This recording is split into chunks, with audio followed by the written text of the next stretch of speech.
आणि यानंतर एक आणखी महत्त्वाची बातमी, पुणे जमीन घोटाळा प्रकरणी पार्थ पवार यांना अभय मिळाल्याची चर्चा आहे। व्यवहारावर स्वाक्षरी नसल्याने जमीन खरेदीत थेट संबंध नसल्याची सूत्रांनी माहिती दिलेली आहे। विकास खारगे समितीचा अहवाल महसूल मंत्री चंद्रशेखर बावनकुळे यांना सादर झाल्याची देखील माहिती मिळतेय। या व्यवहारासाठी मदत करणाऱ्या 2 सरकारी अधिकाऱ्यांवरती मात्र कारवाई करण्यात आली आहे। महसूल मंत्र्यांकडून लवकरच हा अहवाल मुख्यमंत्र्यांकडे सादर केला जाणार आहे आणि त्यानंतर हा अहवाल स्वीकारायचा की नाही असा निर्णय होणार असल्याची माहिती सूत्रांनी दिलेली आहे।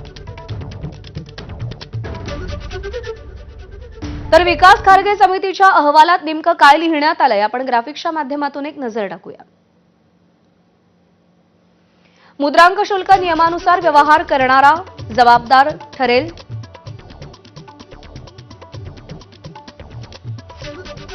अमेडिया कंपनीने व्यवहार केला असला तरी पार्थ पवार यांची त्यावर स्वाक्षरी नाही।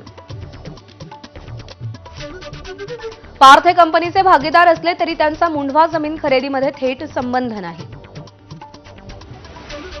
अमेडिया कंपनीच्या वतीने व्यवहार करणाऱ्या विरोधात फौजदारी कारवाईची शिफारस करण्यात आली आहे। व्यवहारासाठी मदत केलेले तहसीलदार सूर्यकांत येवले आणि दुय्यम निबंधक तारूंवर कारवाईची शिफारस करण्यात आलेली आहे।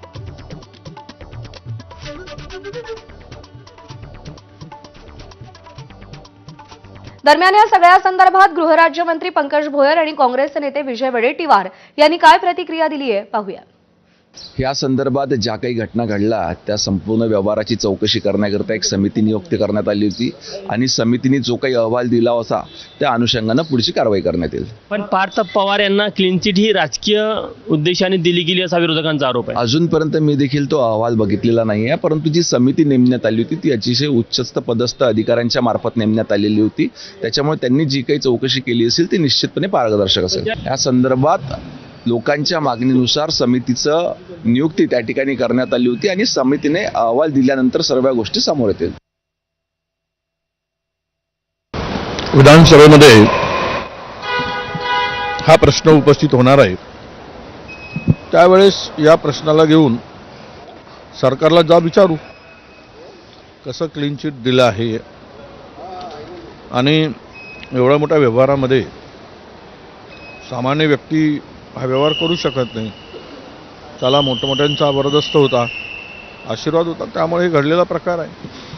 हो, त्याच्यावर स्वाक्षरी नव्हती, अमेडिया कंपनीने हा संपूर्ण व्यवहार केला। राजकीय मार्ग मोकळा करण्यासाठी तर हा प्रयत्न नाही असाही प्रश्न उपस्थित केला जातो। आणि राज्याच्या राजकारणातून आणखी एक महत्त्वाची बातमी, मंत्री नरहरी झिरवाळ यांच्यावरती उपमुख्यमंत्री सुनेत्रा पवार नाराज असल्याची माहिती सूत्रांनी दिली।